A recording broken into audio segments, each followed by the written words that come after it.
Fiona captured everyone's attention from the second she walked into the building.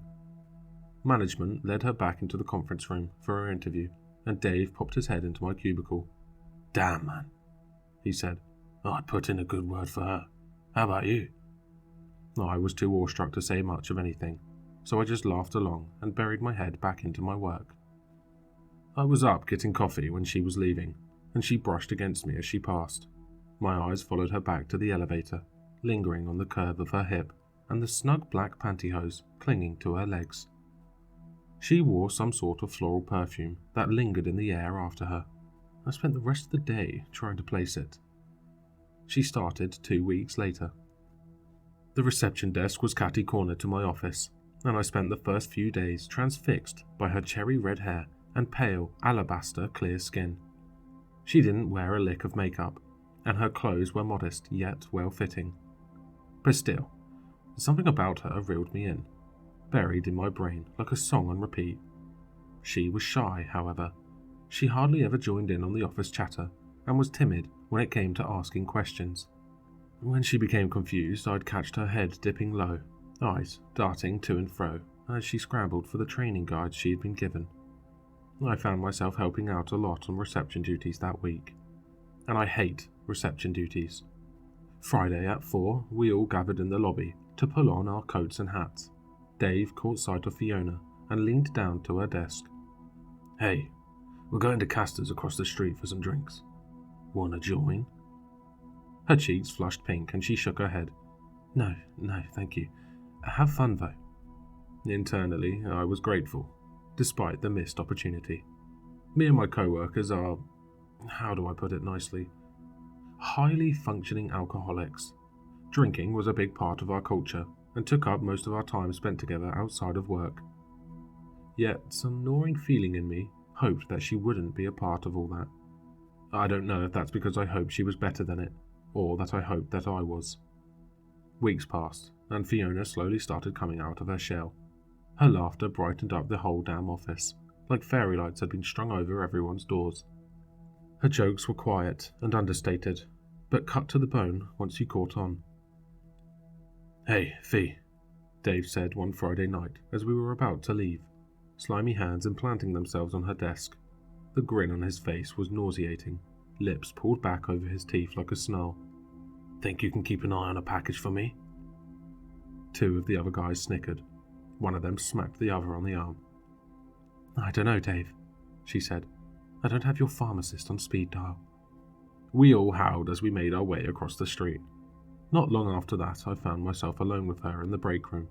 I was microwaving some leftover slop for lunch, and she had her nose in a paper bag. When she cleared her throat, I jumped. "So, how late do you all normally stay?" She'd slipped out of her booth and flipped on the faucet. "At Castor's, I mean." "Oh, probably till around 8 or 9, usually."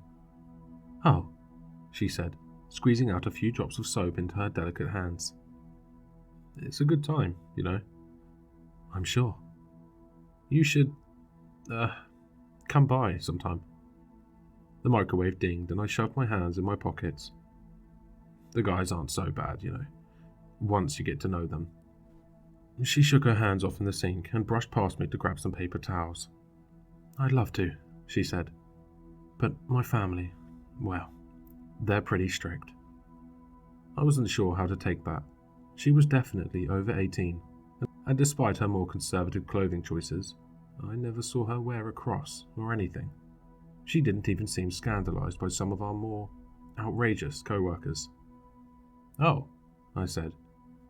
"But maybe one of these days," she insisted. "I hope so." She grinned at me and I felt a rush of blood colour the back of my ears. The steaming hot Tupperware had left a welt on my hand by the time I made it back to my desk. A month ago the night had finally come. None of us were expecting her to come strolling through the glass doors, purse clutched protectively under her arm. She marched right up to the bartender and came back to our table with something pink and pungent.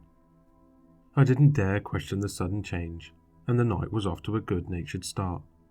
Most nights with the crew were raucous, to say the least, and this night was no exception. Dave kept the shots flowing all night. Rumpelmeints, Goldschläger, and top-shelf tequila. A couple married co-workers dipped out around 7, but the rest of us kept going strong. By 9 they rolled out the karaoke machine, and a sense of impending doom washed over me. It was enough to sober me up a bit, lest I end up on stage blasting Marvin Gaye again. I switched to water and pulled my cell phone out. No way was I going to be the talk of the office on Monday. Fiona had yet to learn that lesson, and after her and Dave had duetted a rousing rendition of Survivor, I caught her start to slump into her chair. A film of tequila glaze was setting over her eyes, and Dave's slobbering lips kept darting down to slur seductively in her ear. My fists clenched under the table. Last call was looming, and Mike from accounting and I teamed up to corral our herd of hard partiers home for the night. Tabs were paid, drinks were downed, and the group shuffled toward the parking lot like a class of particularly uncoordinated toddlers on a field trip. Dave and 2 others lived northside, so they hopped in Mike's Honda and were on their way. Fiona melted into my passenger seat and mumbled out an intersection a couple miles past my house. I helped her with her seatbelt, and her face collided with the chilled glass of the window. I dug in my center console and popped a breath mint in my mouth. Surely her strict family wouldn't be thrilled about her returning home in this state, but at least I could try to make a good impression for myself.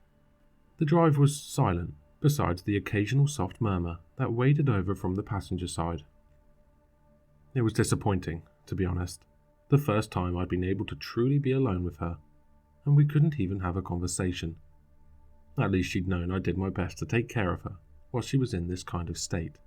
I started to panic as her stop rolled closer, and she didn't so much as stir. Would I have to carry her up to her door? What if her family wasn't even awake? Was it safe to leave her alone?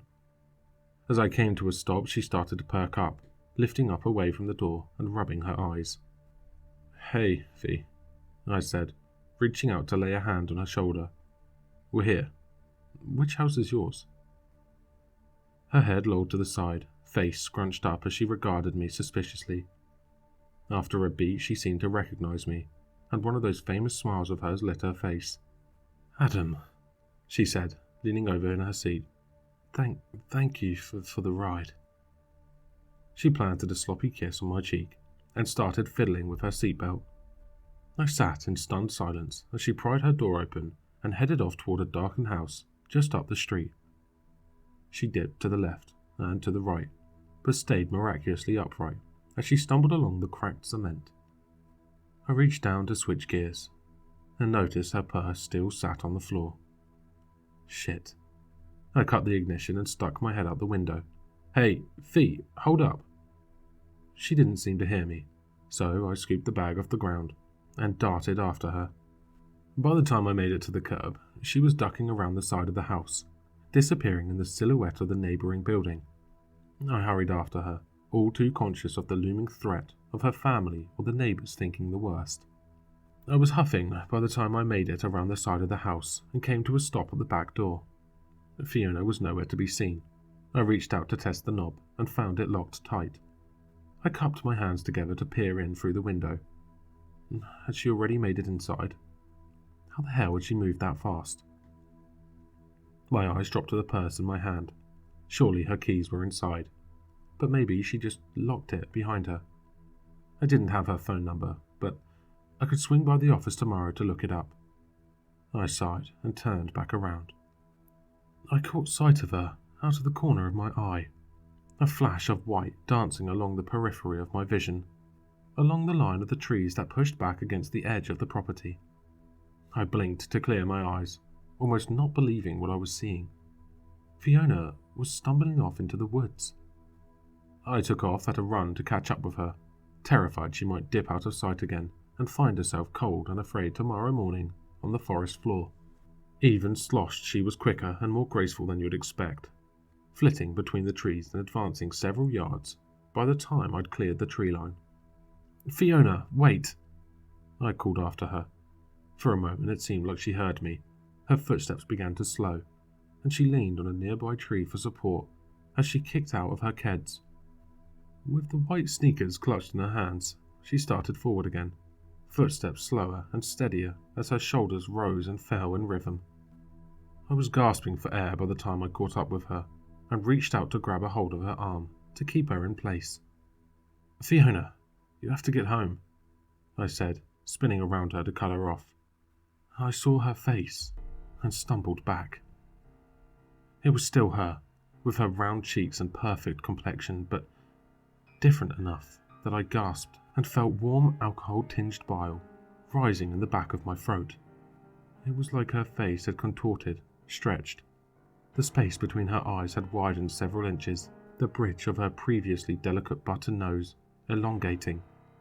The tip of her nose was pushing back, nostrils flared. Her lips had thinned into a soft line, pulling back to show hints of the white of her teeth underneath. "Home's this way," she mumbled and pushed past me. I let her go this time, my feet sinking into the mud below as I stood in stunned silence, staring after her. My gaze dropped to the ground. Her legs were different too, thinner, angling sharply at the knee. The muscles of her legs were more noticeable, taut and bulging as the skin of her legs wrapped snugly around them. Her feet. Oh God, they weren't feet at all anymore. They were hooves. She hadn't been slowing down at all. She'd been trotting. Her left hoof caught in a dip in the ground and sent her tumbling forward, elbows shooting up to brace the fall. I rushed forward to help her up, brushing the leaves from her hair as her long, bony fingers buried themselves in my shirt. "Where do you need to go?" I asked, numbly.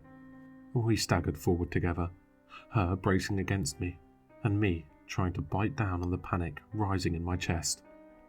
A few yards ahead of us was a small pond, a thin layer of ice resting atop its surface.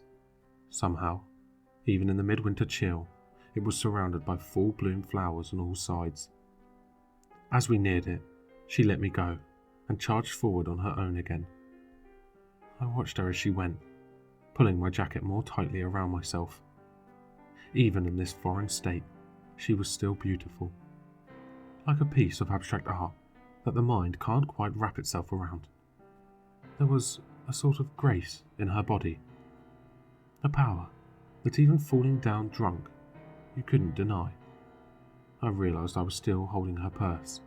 She took a few tentative steps into the icy pond, a shiver rippling through her shoulders as her hooves hit the water. Soon enough, she was waist deep. How deep could that tiny pond be? I watched in awe as she disappeared beneath the surface.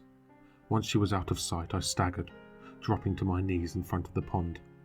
One hand gripped the leaves and sticks underneath me like a lifeboat, while the other, trembling, dipped down below the surface.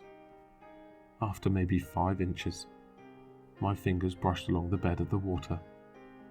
I shook like a wet dog as I made my way back to my car, suddenly anxious, trespassing through the backyards and lawns of this quiet, unassuming little neighborhood that sat on the edge of something fantastical.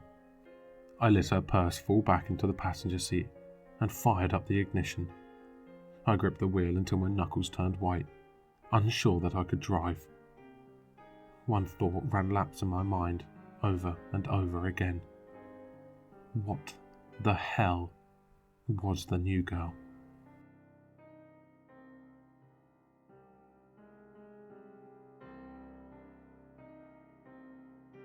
Fiona was all that I could think about that weekend. Her purse sat in a chair across the living room, staring me down as Friday's events replayed in my mind. I didn't bother to go get her number from work or, God forbid, bring the thing back in person. All I could do is sit and look and ask myself just what I'd seen. Monday rolled around before I knew it. My first inclination was to call in sick. Hell, to quit and never look back. How could I look up from my desk and see Fiona sitting across the way, smiling cheerfully, waving at me? Would she even want anything to do with me anymore? The worst thought occurred to me as I drove in that morning. It made my stomach roil and rumble, filling my insides with acid. What if I was in danger? I couldn't imagine Fiona violent or able to do harm to someone, even in her strange, monstrous state. She'd still been Fi. But clearly, no one was supposed to know of her little transformation. I spent a good 15 minutes just sitting in my car outside the building, willing myself to make a decision either way. I was running late by the time the elevator pinged open. And there she was, at the reception desk like always. As her gaze caught my own, her cheeks flushed a red nearly as deep as her hair. Her head ducked back down to her computer. I'd missed the morning gossip, and I was grateful for it. I got to work without a word to anyone, if work was what you could call staring blankly at my monitor and clicking the mouse just often enough to keep it lit. Fiona was unusually quiet, trudging along with her normal tasks of sorting the mail and answering the phones. I took my lunch break early that day, hoping to slip in and out without anyone the wiser.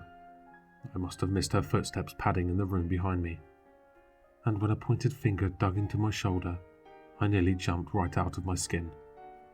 "Hey, Adam," she said softly, giving a small chuckle as I spun around.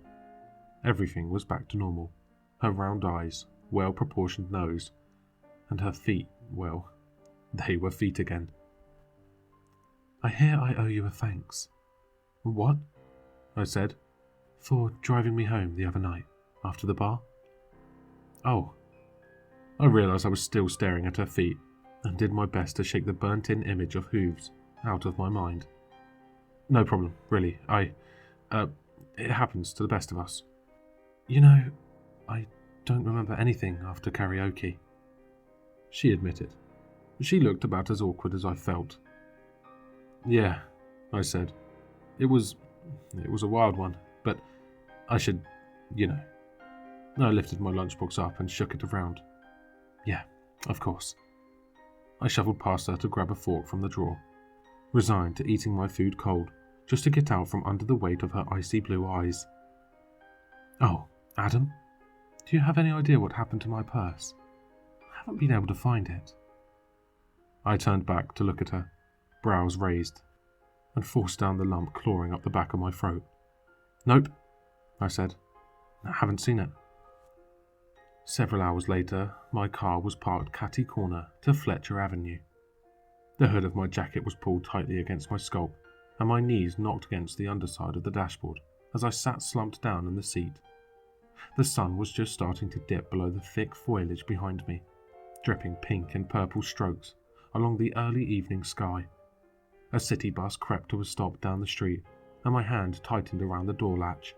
Fiona fiddled with her cardigan as the bus crawled away, patting at her pockets and watching from the corner of her eye as it took the corner. I crouched down beside my car and nudged the door shut. As she made her way to the tree line, I crawled around the back of my vehicle. I can't pinpoint the moment I decided to follow her again, or what, if anything, I was expecting. Maybe just confirmation that what I'd seen was real. Proof that I wasn't crazy.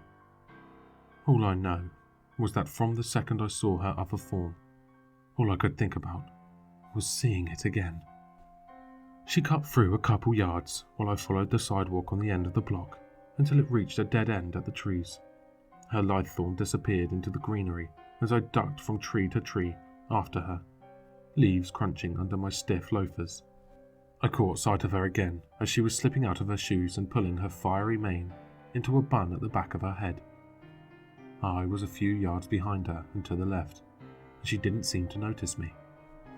For a casual observer, she looked ordinary as can be, just a beautiful young woman enjoying the crisp early evening air, breathing in the fragrant redwoods with gentle rises and falls of her chest.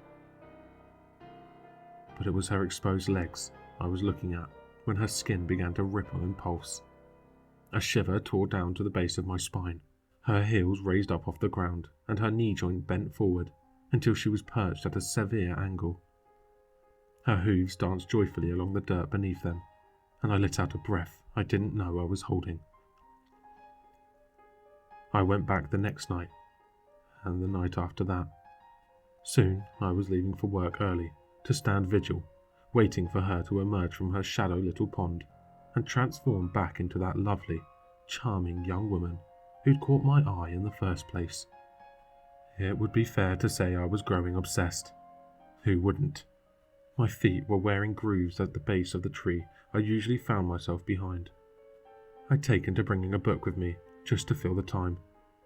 The cold was easing up, finally, and the birds chirped cheerful lullabies into the air to keep me company. 2 weeks ago, Fiona called in sick to work, and an unsettling loneliness sunk into me. Her empty swivel chair screamed her absence, and the clock on my desk taunted me with its countdown toward inevitable disappointment. I was at a loss when I pulled out of the office parking lot that evening, though muscle memory took a hold and led me off down the road. I hadn't realised I was headed to the forest until I was halfway there. I staggered right past my usual spot, heart swelling in my chest. The pond glistened in the sunlight, waters pristine despite the squirrels and rabbits that scattered away as my knees hit the ground. The delicate smell of flowers washed over me like a Xanax, and my own pathetic reflection greeted me on the rippling surface. The yearning, desperate look in my eyes was the last thing I remembered before the world went black. I came to in fits and flashes, my shirt riding up my back and a vice-like grip cutting off the blood to my foot. I was surrounded by an intoxicating perfume of lilies, orchids and more, wrapping around me like a blanket and luring me back to sleep. My eyes fluttered open and were immediately assaulted by a cacophony of colours, whites, pinks and blues as far as the eye could see, which admittedly wasn't far. Rocks bit into the skin on my spine, and I yelped. I was being dragged. My head bounced against the ground like a rubber ball. The world faded back to black. I was upright the next time I dipped into consciousness. A thick fog expanded in my skull, and every thought was like pushing through a dense cloud. I wiggled my toes and then arched my foot. Something was still wrapped around it, lighter now, but holding it in place nonetheless. I couldn't touch the ground. Something warm dribbled down the back of my neck, crawling down through my hair and then soaking into the collar of my shirt. Blood. I groaned, jerking my arms and feet into motion. The side of my face exploded in pain, like a match to a gas tank. A crunch reverberated through my skull, and I went hazy again for a moment or two, body limp. I opened my eyes again, my veins filled with ice.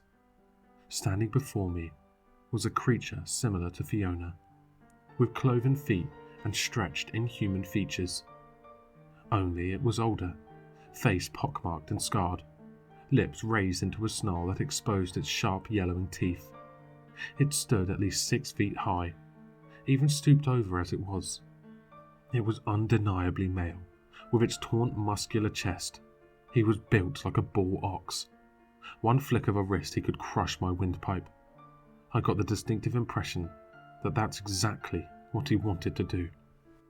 He was busy, thankfully, grabbing long prickled vines and wrapping them in knotted loops around my wrists. Panic zipped through me, heart yo-yoing around in my chest. But fear of another blow kept me rooted in place. I bit down on my tongue to keep my breathing in order, terrified that the smallest hint of protest might be the end of me. I let my eyelids close again, but this time I was fully aware as I hid behind them. My other arm was affixed next. I was fully bound. The sound of hooves clapping against the ground grew distant. I gasped in a breath of air and started to struggle. All of the fear and panic I'd been shoving down rushed to the surface, like fizz rushing to escape a shaken-up soda bottle. I pulled and pushed and keened like a wounded animal. I stayed exactly where I was. More flowers covered the wall here, stretching up alongside me, all the way to the low-hanging ceiling above. Petals littered the ground like confetti, obscuring the packed soil underneath it. We were underground, but just where or how far, I couldn't say. The only source of light was a flickering torch fastened on the wall, a few meters down the tunnel, though it was enough to glint off of something buried in the flowers on the opposite wall. Every pull of my arms or legs made the vines tighten further around me, as though they had a mind of their own. Their thorns found further perches in my skin. My limbs grew weak. I slumped against the makeshift ropes confining me, ragged breath slowing back into something resembling a normal rhythm. All the while, my gaze stayed transfixed across the way, trying to make sense of what I was seeing, and why it seemed so terribly familiar. When I figured it out, I started to scream. Buried in the flowers of this underground cavern, a human skull smiled back at me.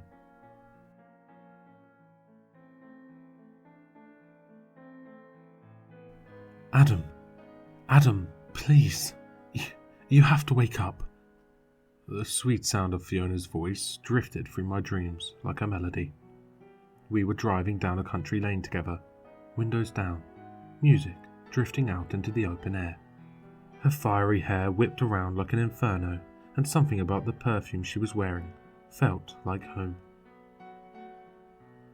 Home? Was that where we were headed? To our new home? We laughed and joked, and she reached over to poke playfully at my ribs. She leaned over the center console, and her plump lips tickled my ear. Adam, she said, please, wake up. My knuckles turned white against the steering wheel, desperate to keep a hold of it, to stay tucked into this little slice of heaven. Something tapped against my cheek, and I swatted it away like a mosquito. Then she tapped the other cheek, and the pain from the ruined bone underneath dragged me back to reality, kicking and screaming. Well, screaming at least. She clamped her hand over my mouth and leaned in close. Shh, you have to stay quiet. Hearing Fiona's voice come from this creature's mouth was disorienting. At least I'd gotten used to seeing it. Her eyebrows dipped in worry over her round, glacial eyes, as elongated fingers pulled at the flowers, now growing over my chest. Fee, what's going on? I asked. We have to get you out of here, she said. It's almost time to feed. My stomach sank to the soles of my numb feet. She moved to tug at vines at my wrists, and I groaned in pain. I'm sorry, this is going to hurt. The thorns torn out from skin, pulling little bits of flesh still trapped in their barbs, right along with them. White orbs speckled my vision, and my teeth clamped down on my lower lip. She reached for the other one. With my arms free, I collapsed forward. The remaining vines were pulling violently from around my ankles. Fiona caught me effortlessly and eased me down to the ground. Crimson droplets speckled the pastel-coloured plants surrounding me. Their intoxicating aroma still threatened to pull me in. And so I clinged to Fiona like a lifeboat. The blood began to fade into the floral canopy. The petals were absorbing it. I pulled out of Fiona's arms and struggled to my feet. What is this place? I said. What are you? She stood in jerking motions, reaching to grab at my shirt collar. I'll explain later. We have to go. We took off down the long passageway, me at a limp, Fiona at a trot. The flowers arched towards us as we went, hungry for another taste of me. The clatter of hooves echoed in the distance. Father's coming. She darted off to the side, shoving away into a curtain of greenery, and dragging me into an alcove in the wall. The vines closed back up around us, and she brought a finger to my lips to shush me. A deep, throaty scream cut through the air, and my arms wrapped protectively around Fiona. She buried her face against my chest. My heart fluttered against her cheek. Out in the tunnel, the shouting continued, guttural and biting. The walls themselves seemed to shudder at his rage as his thundering footsteps got closer and closer. Both of us held our breath as he approached our hiding spot, only letting it go as the sound started to fade. We shoved our way back into the tunnel and took off at a run in the opposite direction. Fiona led the way, and I staggered after her. The cavern jutted off toward the left as we passed a flickering bank of torches and narrowed into a tight passageway. We squeezed through into a large open space. In the center of the room sat a massive stone block, its surface polished into gentle slopes, leading to a quarter-sized hole in its center. Darkened smears stained the porous material, coagulation in a thick gunk around the drain. My stomach leapt as its contents poured from my mouth. Don't look, Fiona said, rubbing my back. We have to keep moving. Dangling around the periphery of the room were a series of chains and hooks. One still had the better part of a torso hanging from it, vines twisting around it like a ribbon. She tugged me forward down another jutting hallway, swiping at the flowers dipping down from above.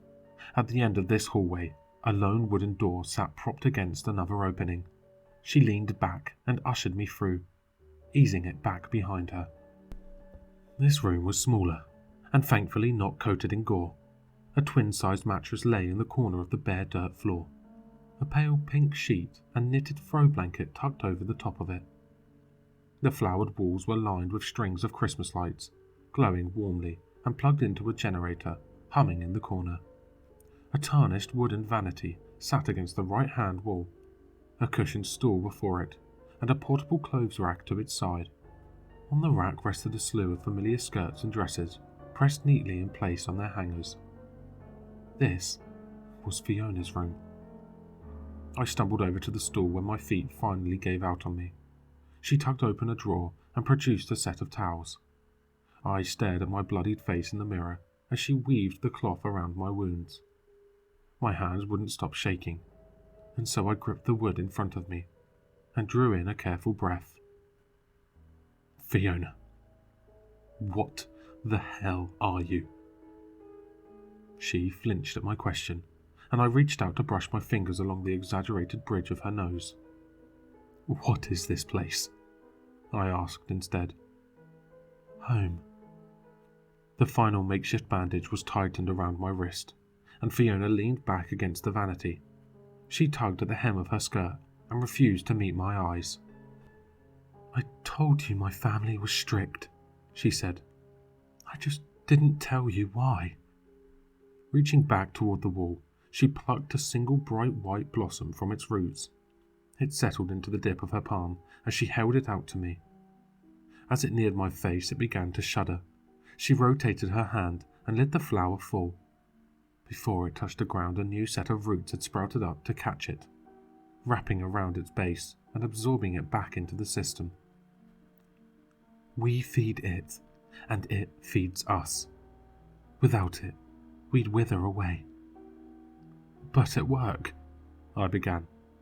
She kicked up off the desk, holding a slim finger to her lips as her pointed ears twitched. Her cloven feet carried her toward the makeshift door, which she leaned against. After a long moment, she turned back to me. We can take human form. We have to for... The words caught in her throat. For food, I said. Fiona nodded. You led me here on purpose. No. She dropped down on bony knees before me, taking hold of both of my hands. I didn't have the strength to fight, but heat rose along my nostrils and pulled at the back of my eyes. Adam, no. You have to believe me. I wanted to be a part of the world. I wanted out of these tunnels, but Father, he saw you watching me. My cheeks flushed and I started to stammer. She squeezed my hands. It's okay. We just have to get you out of here. What about you? I asked. Her hands fell away from me, and the corners of her lips raised into a solemn sort of smile. Well, I have to stay, Adam. I have to take care of it. I jerked my hands away from her, and the stool beneath me tumbled to the ground as I jumped to my feet. What the hell is it, Fee? Some plants? What are you talking about? Shh, she hissed, shoving strands of red hair back behind her ears. It was a gesture I'd seen on many occasions, most often when Dave was hunched over her like a hungry lion. It softened my resolve, and I reached to help her up. It's more than some plants, she said. It's like a creature of its own. It's living, breathing, like a seed that all of this, she gestured with her hand, grows out of. But more than that, it made all of us to protect it. We can't wander far without taking it with us. The more she spoke, the less sense it made. Fiona! Her eyes shot open, fingertips digging into my arm. You have to hide, she said. She clutched on the edge of the vanity and started to drag it away from the wall. Hurry! I grabbed the other end and it skidded across the dirt. Behind it was a hole in the wall, maybe 4 foot tall and 3 feet wide. Follow it until the end and then hide. I'll catch up with you soon. I dragged myself in on my elbows, wrists and ankles, stinging in protest. The vanity slid back in place behind me, and the already meagre light of the tunnel was snuffed out like a spent cigarette. The ground underneath me shook from the force of the beast's approaching footsteps. I shook right along with it and began to crawl. I spilled out of the tight dirt tunnel and hit the ground with a thud. The makeshift bandages that had been wrapped around my extremities had been lost in the shuffle, and the flowers lining the ground stretched up to lick at my blood. A low groan pierced the air and pulled me to my feet. I stumbled forward down the hall. I had to hide. In the dull lighting, the tunnel seemed to stretch out forever, twisting and turning and jutting off into various forking paths. I chose one at random and ducked down to traverse farther in. I nearly fell to the floor as 2 small figures darted out from the path ahead, coming into my sight just seconds before they were on me, feet clomping gracefully underneath them. They were just children, I realized, though their small stature made their inhuman features all the more pointed, more apparent. They giggled as they ran past me, brushing against my legs. My stomach twisted. I carried on. Up ahead to the right was an arched hole in the wall obscured by a darkly stained curtain. Was this where they'd come from? I snatched the curtain back and wandered inside, squinting to make sense of what was around me. There were no torches in here, but it occurred to me that my cell phone was still in my pocket. No signal, but there was enough life left in it to flip the flashlight on. It seemed to be a living room of sorts, the walls lined with tarnished sofas and fraying recliner chairs. A coffee table wobbled in the centre of the room, cluttered with the torn pages of magazines and fast food wrappers. The mess spilled out over the floor in the form of strewn-about clothing and overflowing plastic bags. The stale smell in the air made my nostrils flare. I took a step inside. "He doesn't come in here much." I nearly dropped my phone as the sudden words filled my air, but instead went scrambling backwards, raising it like a shield as the beam of light from the front illuminated the room in front of me. The voice chuckled. "But they'll lead him to you just the same. He feeds them, and so they obey." There, on one of the couches in the corner, I searched past it several times, but under a layer of garbage, I caught sight of a shoulder, and then an arm, bent and twisted in against a moth-chewed blanket. He was buried in the refuse, and besides the words he spoke, he didn't appear to budge an inch. "Well, don't be shy. Introduce yourself. Soon I'll be without company again." The hall behind me begged for my return, but curiosity won the tug of war. Garbage shifted beneath me as I approached the worn navy couch. Trembling fingers gripped a stray sheet of something plastic, a shower curtain, maybe, and gave it a tug. Curved horns emerged from underneath. I pulled it all the way back. If Fiona's father had been old, the thing before me was ancient. His fingers and arms were just as twisted and gnarled as his horns, and the skin on his face looked more like tree bark. Hazy, cream-coloured eyes gazed blankly ahead, though it huffed a noise of appreciation. "Thanks. It was getting stuffy under there." Creeping over the back of the couch were more of those damned flowers and vines, tipping over his shoulders and sinking into his rough, thickened flesh. Something compelled me to reach out and touch it. It scraped along my fingertips and sent a shiver down my spine. "Why are you alone in here?" I said. "Who are you?" Its cheeks twitched, though its lips stayed in a fine, thin line. "Who I am doesn't matter, boy. Clearly I've outlasted my welcome." They just put you in here? Fiona, is she doing well?" he asked. "Fiona, she doesn't visit me much anymore." She, got a job? Up in the real world. She's amazing at it." There was that twitch again. Heavy eyelids slowly descended over the milky pools of his eyes, before raising again with just as much effort. Always been fascinated with the human world, that one. She liked to bring me presents. I glanced around at the mess that surrounded us. A part of me wanted to sit down next to him, tell him more about what she'd been up to, more about the Fiona that I'd gotten to see, to talk to touch. Even though he sat relatively expressionless, I could feel the pride swelling within him. Whatever this thing was, he loved her, and his own sorry state stirred a reluctant sympathy with me. "Where's the seed?" I asked instead. Silence descended upon us, and for a moment I was sure he wouldn't speak. I took a step back towards the hallway and turned to leave. "Buried," he said. "Omer keeps it in his chambers, but he holds the power here. You can't reach it without him." "And she can't leave without it?" "No, boy. None of us can." I thought of those children running down the hall, and the altar of blood that was almost my final resting place. Did they help to feed this thing? Would they have to, eventually? Did Fee? "It takes what you give it," he said. "We all have different things to offer." Outside, the little girl from before was waiting for me, hands folded neatly in front of her smudged dress. Her fingers were long and pointed, and my eyes stuck on them as one raised to wrap gently around my wrist and tug. "Where are you taking me?" Her head ducked down, feet swishing beneath her. "To the pond." "Where is Fiona?" I asked. She pulled her bottom lip between a set of sharp teeth. "With father."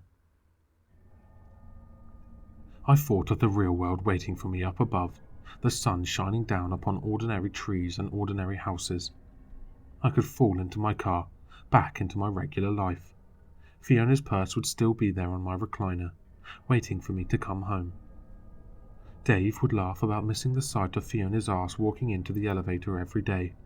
Soon a new receptionist would be hired, and everything would return to normal. I could forget these creatures and this pond. I could avoid Fletcher Avenue for the rest of my regular, boring little life. "No," I said. "Take me to Amir."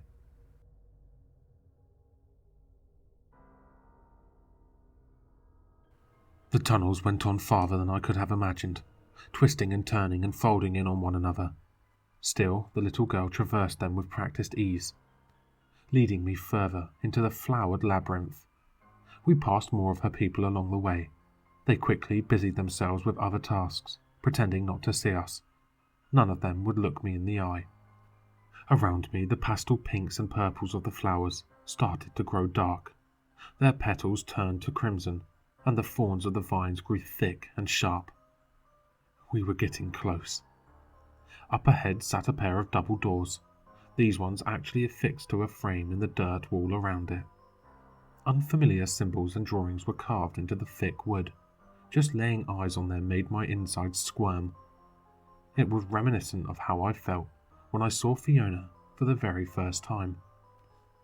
The child dropped my hand, looking at me with saucer-wide eyes.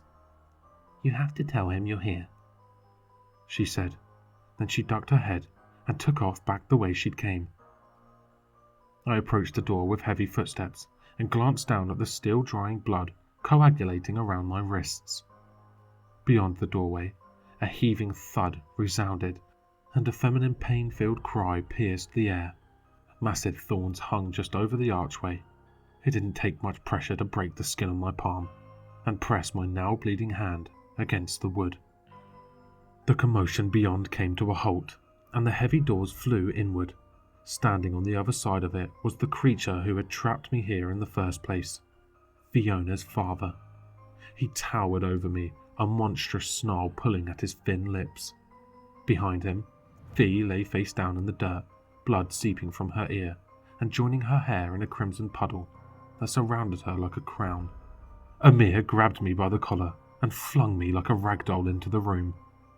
While the other rooms had glimpses of the real world, glimpses of humanity, this one looked more like a nest than anything else. A bed of loose straw sat sandwiched in one of the corners. Stray traces of bone and sinew tangled in the mess of it.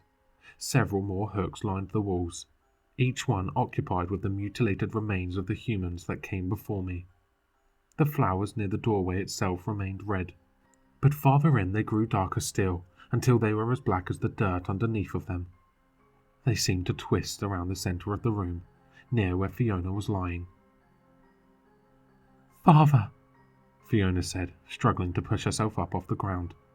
I groaned and rolled over to my stomach. Thundering footsteps clobbered behind me. "Father, please." I crawled toward Fiona on my elbows. She was in a sitting position now, her carefully muscled legs sprawled out underneath of her. The pale skin of her cheek was already blossoming into a purple-green bruise. I pictured it hardening, thickening into something impenetrable, rooting her into place in this brightly coloured hell. I crawled faster. My screams tore through the air as his hoof came crashing down upon my ankle, snapping it clear through on the first try and leaving me choking on soil. "He's from work, Father, please. People will grow suspicious." Fiona found her footing and stumbled towards us, wrapping both hands around her father's bicep. He shook her off like a fly and sent her reeling backward with a sharp backhand. I swallowed the bile rising in the back of my throat and pushed ahead. Omir thundered past me to the periphery of the room. He secured one of the swinging chains in his club-like fist and used his other hand to pull at the unidentifiable muck that hung from it. The hook separated from the rest of the chain with a sickening clank. What little sense of self-preservation I had left in me pulled a scream from my lips as I gave one final tug forward. My vision began to falter, though I'd reached the swirl of the black flowers by now. The scent of them was overwhelming, lulling me down toward the sweet taste of oblivion. Memories rippled through my head like raindrops on water. I saw Fiona that first day at the office, brushing past me as she left. That was the first time I'd smelled the flowers, back when I'd assumed it was just some intoxicating sort of perfume. Then there was the night at the bar, where I witnessed her other form for the first time. It was like a chapter turning in a book. My old life ending, a new one taking its place. Even now, I wouldn't have traded it that moment for anything, even what was left of my fading life. There were other memories too, ones I couldn't place, ones that were born long before I was. A forest, bathed in magical early morning light, young fawn children laughing in the open air, an older, horned man watching his family run and play. One of the older boys shoved his little sister to the ground, and her elbows separated with a pop. I saw a small village of wooden houses, built amongst towering redwoods, secluded from the rest of the expanding world. There were dozens of creatures just like Fiona and her father. They farmed and sang. They held festivals in the springtime. At the centre of the town was a narrow stone wall, where they'd gather every night to offer their thanks. The dead were sent down to protect it, and every harvest it received its fair share of the spoils. "It doesn't want blood," I said, gasping. "You do." The ground shook as Amir approached. I dug my hands in the dirt and started to pull by the fistful. The vines were thick under the surface, and they tore my hands as I went. Fiona jumped in front of me, rushing to intercept her father's rage. I heard a gasp from behind me, punctuated by a wet slap. The ground grew warm underneath, warm and slick. I raised my hand to the dancing torchlight that surrounded us. They were covered in blood. Fiona dropped to the ground next to me, ice blue eyes blinking rapidly in shock. The hook protruded out of her stomach, and bright red pooled around her midsection. More food for the flowers. I pulled myself toward her, wrapping one hand against her cheek and the other against her wound, trying in vain to stop the pained gulps that escaped her lips. I felt Amir behind me without having to look, and I readied myself for the eventual blow. The last moment I would have to look into Fiona's beautiful face. It never came. The ground below us started to shift, sliding inward toward Fiona's body, as if siphoned into a hole created by her blood. The warmth grew and expanded outward, wrapping around the both of us like a gravity blanket and pulling us in tight. I felt a pulsing sensation spread within me. I wasn't sure if it was my own heartbeat or something else. Amir howled behind us. I twisted my body around just in time to see his hooves began to sink into the hungry dirt.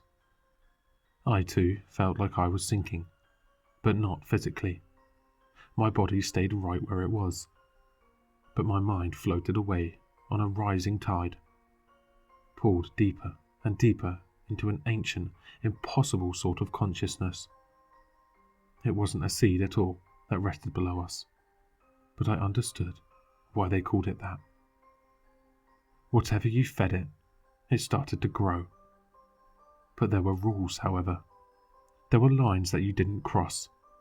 For years they'd fed it love and gratitude, and it blossomed into peaceful, prosperous lives. Times changed, and the world grew darker. One sadistic creature decided to feed it suffering instead. In turn, everything around it began to suffer. What it wouldn't accept was being fed one of its own children. I nuzzled my face into the bend of Fiona's neck, breathing in the smell of her home. "It's going to be okay," I said, but as she pulled in a steadier breath, I had a feeling that she already knew. My eyes slipped closed. The last thing I remember is picturing those happy little children playing in the sun. I came to on the ground next to the pond, Fiona still wrapped in my arms, and the sound of traffic from Fletcher Avenue floating through the air. I wiggled my toes, and my broken ankle instantly protested the movement. There wasn't a single part of me that didn't hurt, but when I looked down to see Fiona smiling up at me, well, it didn't seem quite so bad anymore. She helped me off the ground, and we limped to my car, traversing a bed of thick flowers that now covered the length of the chilly forest floor, like new, powdery snow. She assured me that she herself was fine, and she showed me the spot on her stomach that was now just a light collection of scar tissue. That seed had brought her back. We both understood the responsibility that entailed. This will be hard for her family, the older aunts and uncles in particular, who've tasted so much cruelty. Everyone got trapped in Amir's twisted vision of the world, and their trust for humans is next to nothing. The little ones, I think, should adjust relatively quickly, at least if they're anything like Fiona. It'll be a slow transition, bringing them back into the light, but she's got me to help. I wouldn't have it any other way. Best of all, I get to see her at work again on Monday. If I can get my legs to stop twitching, that is.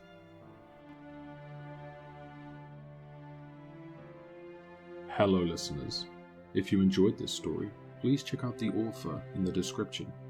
For more content, leave a like, comment, and subscribe for more sinister readings.